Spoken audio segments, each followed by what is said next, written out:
he was already in my chair. That's how it started. Not a call, not a calendar update, not even a forwarded memo. Just Mike, our flavorless CFO in dad jeans, sitting at my desk with my coffee mug in his hand like it was some kind of corporate hostage. My nameplate was gone, monitors still warm, desk drawer pried open, gutted. The man had the audacity to smirk at me like I was the intruder.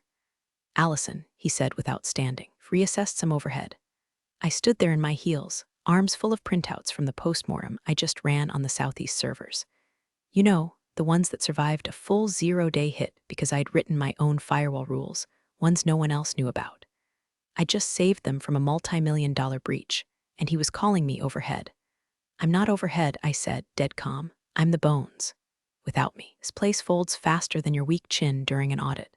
His smirk twitched. That was the only tell I got before he motioned to security, two rent-a-cops in short sleeves with the nervous eyes of interns who'd rather be gaming in a basement. They flanked me like I was a liability. Here's the thing. They didn't even know what I built. They called it a data vault because that's what I let them call it. But it was more like a breathing nervous system with claws, the backbone of our cloud migration, multi-region sync, and client-end encryption. I had written it with sleepless hands and caffeine-trembling code during nights when the only voices I heard were from Stack Overflow and my therapist's voicemail. And the keys, tucked in a cold wallet offline, because I never trusted them. Not after that exec offsite in Tahoe where I watched the board sell off part of our tech, stacked to a competitor while sipping wine that cost more than my quarterly bonus. They were too arrogant to notice, too stupid to know that firing me didn't just leave them vulnerable, it left them locked out. I let them walk me to the elevator, let them hold the door, let them think they won, until we passed the server room. That's when I stopped walking. Turned, looked Mike right in the face. "Did you reset the TLS certs before you revoked my access?" His mouth opened, closed. "I'll take that as a no," I said. "Good luck explaining to compliance why the logs say your primary architect disappeared mid-cycle with full admin privileges still attached." He paled, actually paled, like the blood decided it didn't want to be associated with him anymore. And I walked out. No screaming, no scene, just the sound of the elevator doors sliding shut behind me, and the quiet terror of a man who just realized he'd fired the only person keeping the lights on. I didn't go home. I went dark, powered down my phone, pulled the battery out of the burner I'd kept taped beneath my car's dashboard. You don't spend 4 years working under execs who smile while gutting pensions without learning how to vanish. I drove 3 counties west, checked into a motel where the carpet smelled like mildew and forgotten dreams, and booted up my private rig. No cloud sync, no OS bloat, just raw Linux, air-gapped, running code like a live wire. And that's when the real notifications started rolling in. Not from the company, from the system. The vault, my vault, wasn't just storage, it was watching. Learning. Every time someone touched something they didn't understand, it pinged me. A junior dev, Tomas, fresh out of boot camp, sweet kid, tried to access the permissions registry. Locked out in under a second. 10 minutes later, someone from legal tried to bypass 2-factor auth using a backup email. The one I deactivated last quarter. Their panic tasted like honey. They thought they could restructure me like I was a broken chair in the break room. But what they failed to realize, what Mike failed to realize, was that I hadn't just built a platform, built a reputation, quietly, in every Slack channel they didn't monitor, on every late-night call with clients who were sick of being sold fairy dust and PowerPoints. I had allies, and one of them sent me a screenshot. It was a company-wide memo. My name had been scrubbed from every repository, every commit history, even the wiki credits, replaced with project engineering by centralized dev teams. Centralized. They didn't remember me sleeping on a beanbag during the Q3 disaster. Like they hadn't watched me crawl under the server rack during a literal flood to reroute power with zip ties and duct tape. They wanted to erase me, so I decided to haunt them. I pushed a single change to the backend logs using a private port they didn't know existed. 1 line of code, just enough to trigger confusion. A low-priority data integrity flag, something subtle. I waited. An hour later, LinkedIn lit up like a brush fire. Mike was tagged in a post by our largest B2B client. They were pausing contract renewal negotiations, something about trust concerns. By midnight, 3 more clients had followed. But that wasn't the part that made me smile. It was the file attachment someone from IT forgot to redact in the client correspondence. An internal risk assessment PDF I'd never seen before. Subject line, single point of failure, Allison Reed. They knew. They just thought they could cut out the heart and make the body run on autopilot. Too bad they forgot one thing about ghosts. We don't need permission to walk back in. The first true crack came 3 days later, quiet, bureaucratic, almost boring. A JIRA ticket. Priority, critical. Title, urgent vault key rotation failing on all environments. Assigned to nobody. I read it on a borrowed tablet in a diner with sticky menus, and a waitress who called me sugar like she knew I hadn't slept. The body of the ticket was poetry. Unable to complete scheduled encryption key rotation. Access denied. Legacy override path returns fatal error. No known documentation found. Previous engineer unreachable. I was the previous engineer, and the override path, buried under 6 layers of logic with a password tied to the punchline of a bad joke only I ever laughed at. 2 hours later, someone tried to patch it manually. I watched the logs choke. You can't brute force elegance. You nurture it. You sleep next to your code like a lover and whisper things to it at 2 a.m. that don't make sense unless your brain is stitched together by caffeine and rage. Meanwhile, little PR puppet was on LinkedIn talking about seamless transitions and elevating our infrastructure talent. Elevating? They couldn't even rotate a key without stepping on their own tie. So I added fuel. I called in a favor. Jay, ex-dev ops, now freelancing under NDA for some Fortune 50 who'd once stolen half our front-end team. He owed me a beer, a kidney, and his career. Gave him one directive: submit a proposal to replace the vault. He laughed. They'd have to be desperate. They will be, I said. They already are. I sent him a list of current vulnerabilities, anonymized, of course. A little breadcrumb trail of all the ways the vault could go wrong if, say, someone decided to shift the primary certificate chain during a high-load data migration. By the time he finished reading, his tone had changed. Jesus, Al, you didn't build a vault. Built leverage? Damn right I did, because here's what they didn't know. The encryption keys were just the start. I'd baked myself into their system in ways they'd never see coming. Monitoring scripts disguised as error handlers. Log interceptors disguised as patch notes. Hell, even their new HR portal. I'd consulted on it under a dummy LLC. The next day, a second internal ticket leaked. This time from the compliance team. Subject, SEC inquiry data access irregularity summary. Multiple clients had flagged anomalies in their data access logs. Timestamps didn't match. IP traces were inconsistent. Someone had tried to reroute internal audit traffic through an unverified proxy. And still, no one had the guts to reach out to me directly. Not even Mike. He was too busy smiling through his teeth on a live stream, telling shareholders that our systems are more secure than ever. I watched it from a laundromat across town, my clothes spinning, my mind sharper than it had been in years.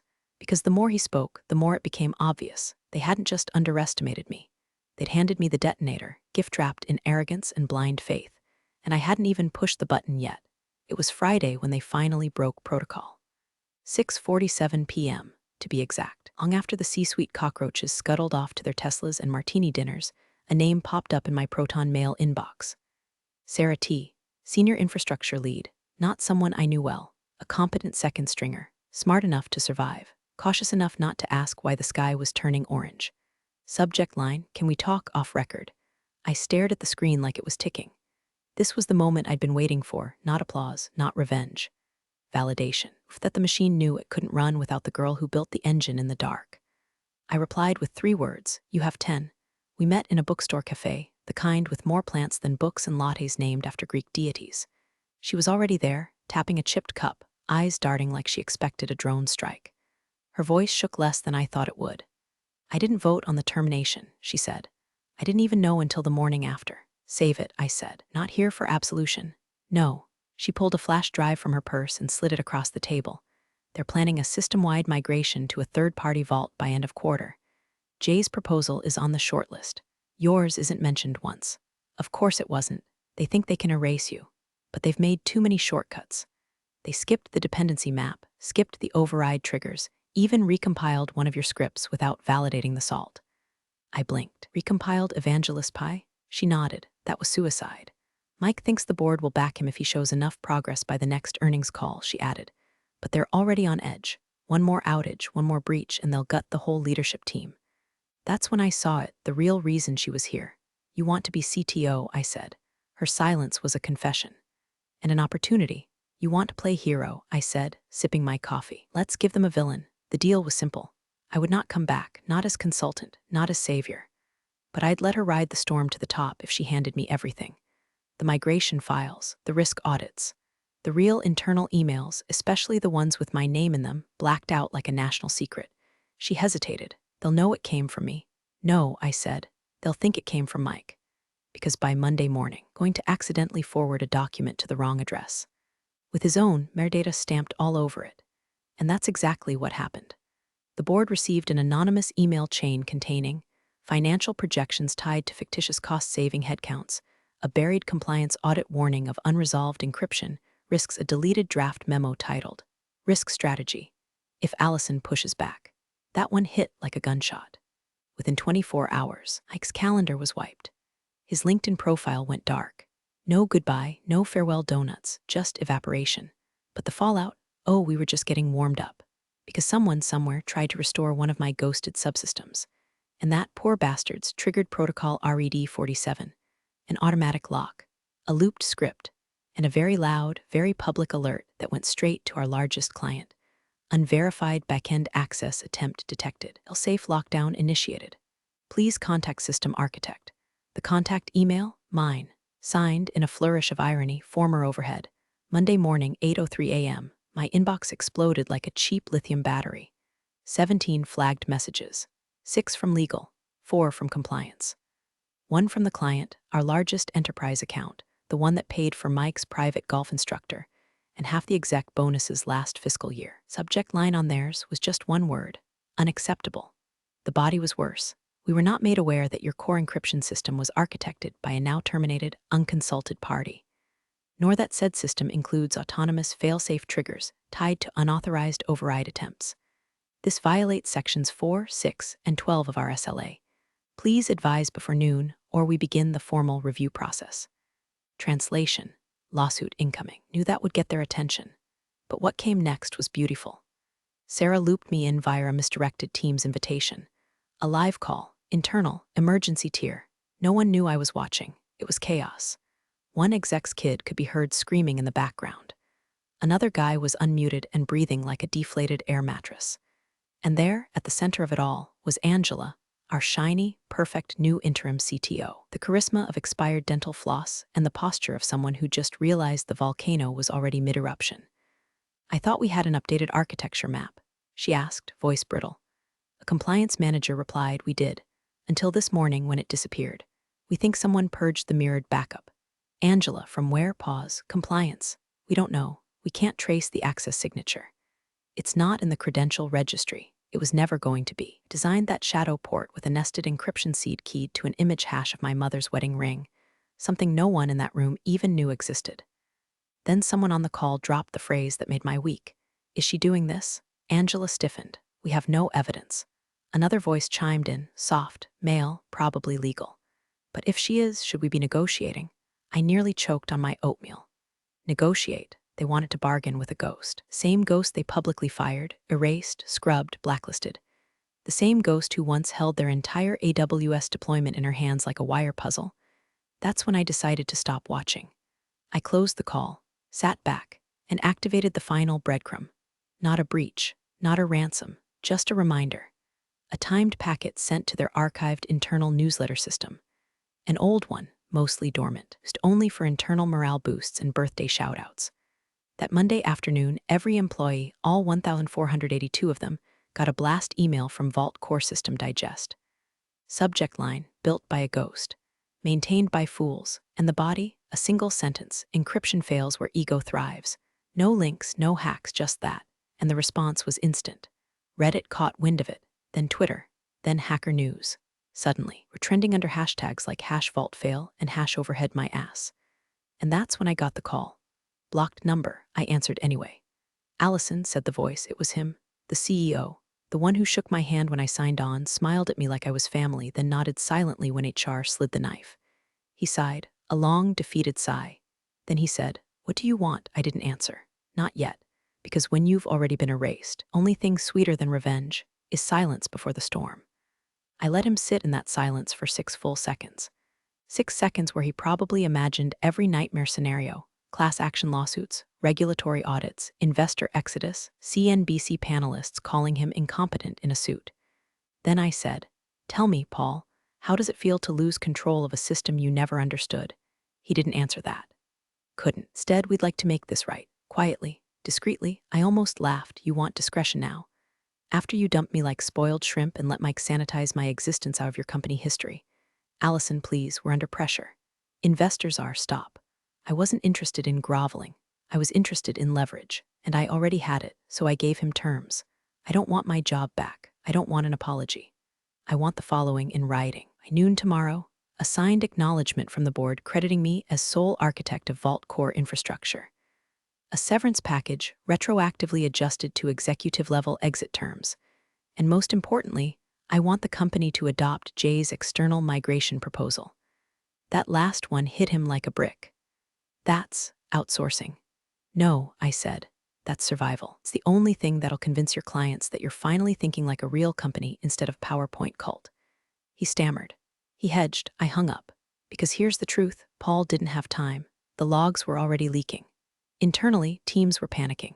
Some poor dev even tried to reboot a test node and triggered a full lockout.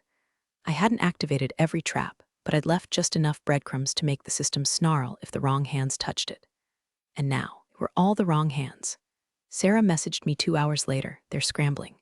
They've scheduled a town hall to calm everyone. HR is in full meltdown. You're a legend. I told her to enjoy the fireworks, because I just launched the final phase. Remember the flash drive Sarah slid across the table? The one I barely glanced at? I cloned it. Inside was something they hadn't even realized was still on file. An internal spreadsheet titled Asset Reallocation Queue for Planning. The asset? Me. Labeled non-essential. Replaceable post-deploy. Legal risk, low.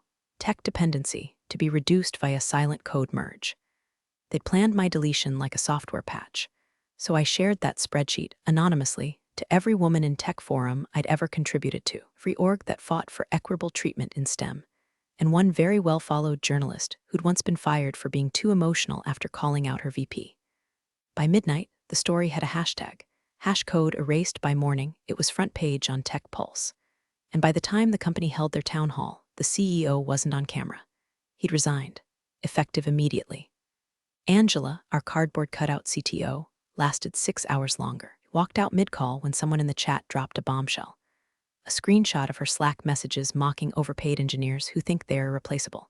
It was glorious. But I wasn't done. Because Sarah, she just got promoted to interim CTO, and she sent me a new message. They're begging for stability. Your terms are being reviewed. Full green light on Jay's proposal. One question though, what exactly is Protocol Z? I smiled, because Protocol Z wasn't real. Not yet, but they didn't know that. And fear, well, that's a system you don't even have to code. The board ratified my terms at 11:42 a.m. sharp.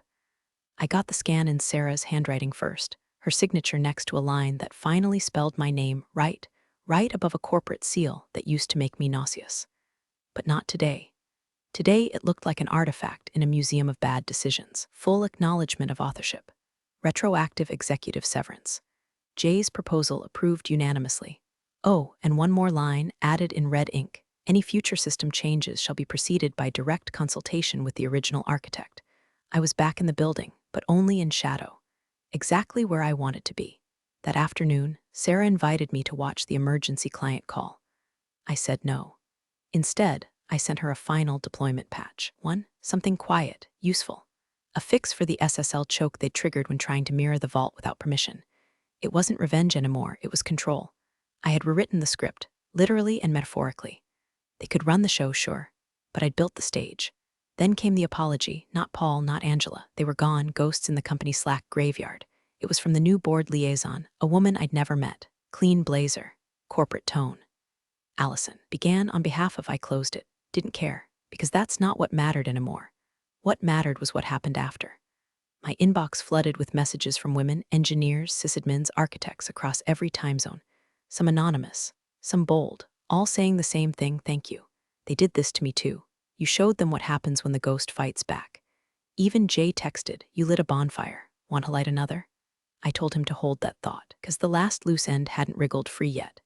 And speak of the devil, Mike finally tried to crawl back. I got the email through my dummy inbox. The subject line was so hilariously pathetic I had to read it twice. Hey, can we talk? No apology, no explanation. Just a bullet point offer. Contract consultant double my old salary, no hard feelings clause hard feelings. Buddy, nuked my career and thought you could sweep me into a recycling bin, labeled miscellaneous female engineer. So I crafted my reply carefully. No rage, no curse words, just one sentence. You don't have the clearance for this conversation. Then I attached a screenshot of the original asset reallocation file, his initials all over the metadata, and CC'd it to Sarah. Let her see the rot he left behind. Let her know what she inherited. Let Mike know the vault doesn't forget. That evening, I walked through a local tech meetup under pseudonym, listened to women pitch new startups, watched 20-somethings talk about coding with the kind of fire I thought I'd lost. One of them asked me, "Are you hiring?" I smiled and passed her my card. It said nothing but a logo and one line, Vault 47, built to remember. I never told them where the name came from. Vault 47. Not a marketing gimmick, not a random number. It was the line number of the commit they tried to erase me from. The one where I'd pushed the original heartbeat script that stabilized the entire system during the Q2 panic. The same one Mike deleted without review, labeled non-critical optimization. Line 47 saved them. Line 47 was me, and now it was mine. Vault 47 launched 6 weeks after the fallout. No big announcement. No press tour. Just a Git repo, a white paper, and a whisper campaign through every Woman in Tech Slack channel I could find. A modular, decentralized encryption framework with zero vendor lock-in, and a deliberately hostile interface for any exec trying to streamline us out of relevance. In short, a system they couldn't monetize and we couldn't be erased from. Sarah quietly stepped down 3 months later. Not scandal, not failure, just fatigue. She texted me, "I got them stable. Now go build something better." I told her I already had. Jay came on as infrastructure lead. Tomas, remember him? The baby-faced dev who got locked out trying to fix what Mike broke. He joined as junior architect, first hire.